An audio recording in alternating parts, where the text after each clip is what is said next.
I was talking in the first segment about how the economy's changed over the course of my long career in the tire business. And when I said that when I started in the 70s, all the tires that we use in this country were made here, yeah, that's the way it was. And I started importing myself in 1986 during St. Reagan's presidency because we were actually encouraged to import.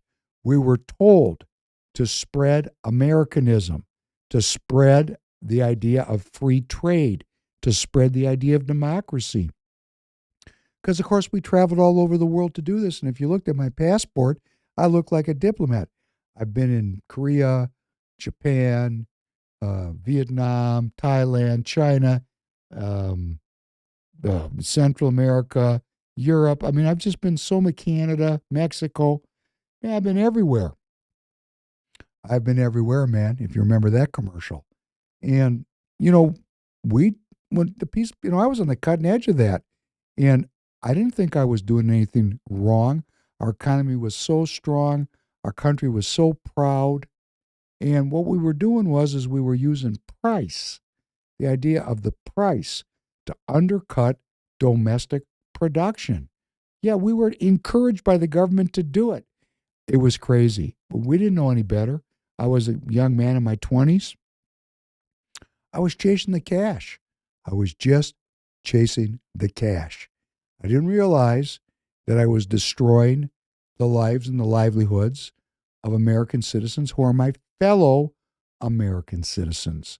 And when I figured it out, I quit. I went cold turkey and lost most of what I had accrued in my life. Now, I'm a different kind of a dude. I'm a believer. I believe to treat my neighbor as I wish to be treated myself. And I made a emotional decision for love of country, which is deep in me for many reasons. But not too many people have done that. I mean, if you take a look at how we're buying stuff, we're going to Costco, Walmart, Sam's Club, Lowe's, Home Depot. Why do we go there? We go there because the price undercuts the local small business, which is very pejorative to call business small. But the local guy that has a small, relatively small lumber yard, or the guy that's got a tire shop in town, he can't compete with Walmart. He can't. And you know what happened to him? He probably went out of business. We've lost so many independent businesses as our supply chain and our banks have picked winners and losers in cooperation with Wall Street. It's such a scam, and it has weakened the fabric of our country. Let's listen to CNN crow about these changes. Let me just tell you, the economy and inflation is the whole kit and caboodle. As James Carville once said, it's the economy, stupid, but since I'm standing here with John Berman, it's the economy, smarty pants. Top issue facing America. Look at this. Number one, inflation in the economy at 43%. There ain't anything close to this, my friends. Political division, which comes in at number two, is 14%. That's a nearly 30-point gap. It's the only one that's over 15%. Donald Trump's presidency will ride or die on his ability to handle the inflation problem in this country and the economy. So ride or die. How do Americans think he's doing on it? Yeah. If you saw the cover page, I said, will the economy be Trump's Waterloo, to quote ABBA? Trump's net approval rating on the economy. Look at this. January of 2025, it was at plus 6 points. Look at where it's fallen to at this point, minus 14 points. That's not just the lowest of this term for Donald Trump. It's the lowest ever for Donald Trump when it comes to his net approval rating. It has fallen faster than his overall approval rating. At this point back in his first term, he was on the plus side of the ledger in double digits, plus 12 points. It has just fallen completely down. It has fallen through the floor, minus 14 points. This is a massive, huge, to use Donald Trump terminology, problem for his presidency. All right, so they don't think he's doing well on it. Do voters at least think he's trying? Yeah, this is, I think, the other big problem. They think Donald Trump's priorities are in other places. I mean, look at this. Think Trump is prioritizing these a lot. We talk about the economy. We talk 36% on the economy. We talk about inflation. It's below 30% who say that they think he is prioritizing inflation on a list of 8 that CBS News gave to voters, to Americans. Guess where the economy and inflation rank? 6th and 7th on an issue list of 8. They simply put, do not believe his mind is in the right place. He is not prioritizing the problem that they think is greatest right now to the American people. And that is why I said at the beginning, I could say that this might end up being Donald Trump's Waterloo because he's failing on the issue that's most important to Americans. You know, the reason he's failing is because Americans, that'd be you and me, are not really aware of what's going on. You know, I think it was Thomas Jefferson who said that the maintenance of self-governance, of freedom, depended on an educated and moral populace. And right now, our population is not particularly educated.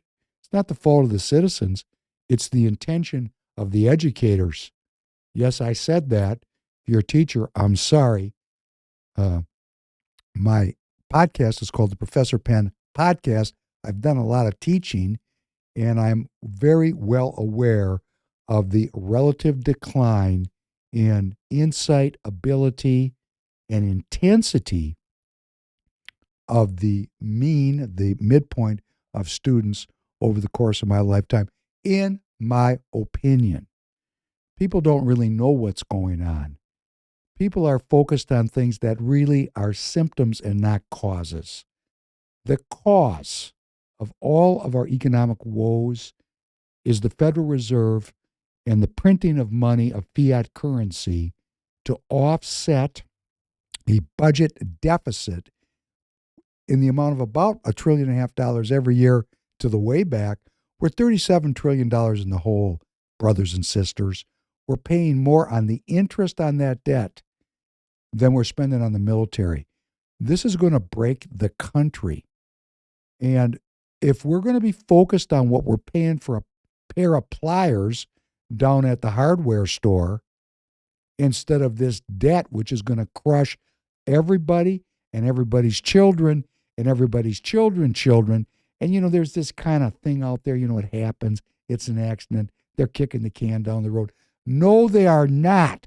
This is their policy to drive us so deeply into debt that we end up with, guess what? One world government, one world economy, and one world currency. It's a plan. And you know, what's foisted on people like me is I'm a conspiracy theorist. No. All you got to do is go read the Federal Register or go read the United Nations white papers. These people have PhDs. They write everything down, but they're depending on our population to not be educated, to not be motivated, to not be insightful, and to reach for the shiny object of low pricing. Low pricing is one aspect of life. Everybody wants to get the right price. Everybody's looking for a deal. But at the expense of my freedom, no, I'll pay a little bit more to have freedom, to have prosperity, to have an independent, sovereign nation where I am free.